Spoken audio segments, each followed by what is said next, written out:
Hi guys, welcome to Monkey and Frank.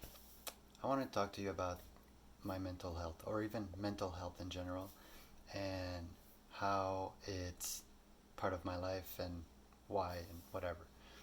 So one of the mental health kind of thing that plagues me over and over again is the idea that when I wake up in the morning and the first thing I do is I go in the shower and the things that go through my mind, let's say it be anything, the task related in the future.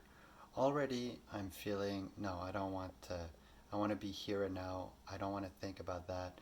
Spirituality is teaching me like here and now and let go, surrender, be one with love. And I take a few deep breaths and everything goes calm, but I'm still upset.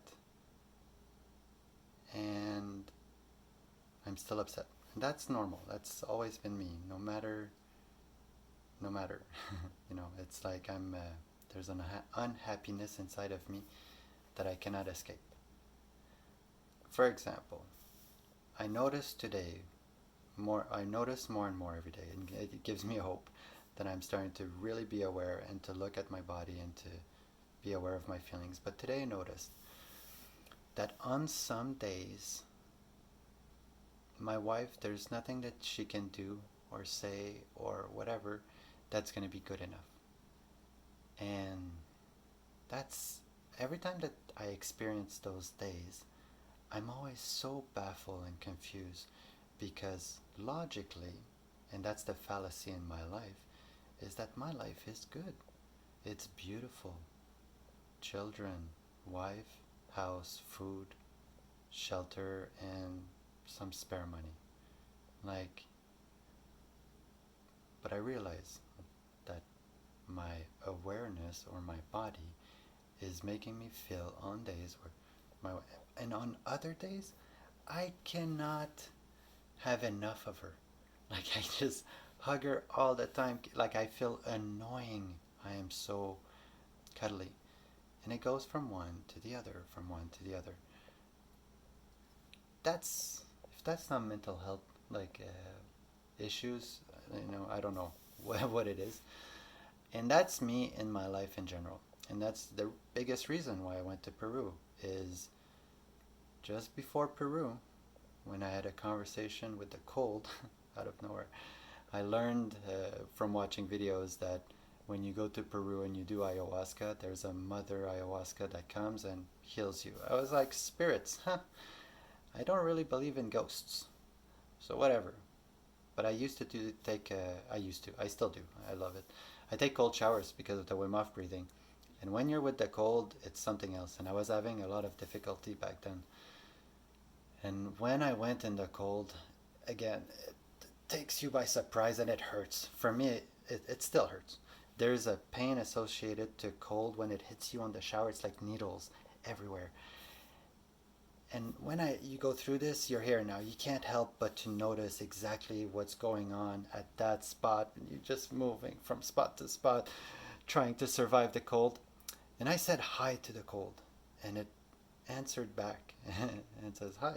And that blew my mind to say that, and yeah, and but when that happened, and that blew my mind, and I started communicating with it, I could handle the cold. My body was relaxed. I was insane.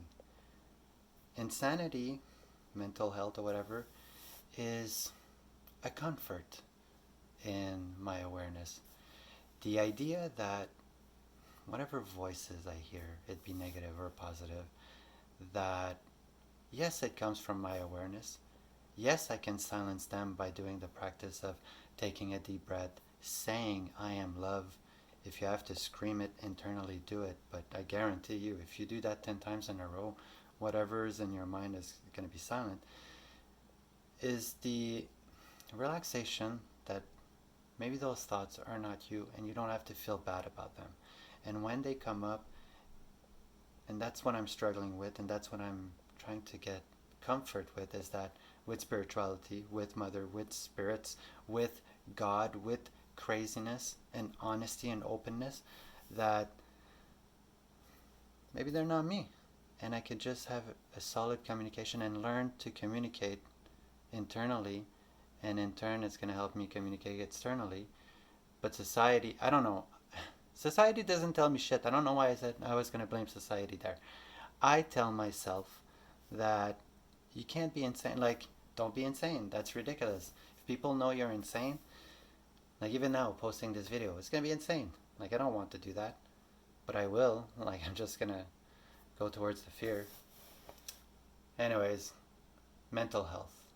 That's my mental health kind of struggle in life. There's a lot more that I'm going to be communicating in the future, but just this one felt good. And by the way, I was honest with my wife about my feeling, and she received it very well. But it's depressing, man. The idea that she can't do anything good, like when I get in those states, and we talked about having safe space in the house, and just like sometimes I just need to separate when the internal, when the body, when mother is showing me things for me to learn how to grow from them, and I'm not able to confront those tests at those moments, then separate. So that felt good when talking to her, like having an honesty with your partner, and for them to support you, and even friends or whatever. Man, integration. You want to be insane with me? Write down in the comments below, like and subscribe, and really I appreciate you guys listening. Seriously, love you.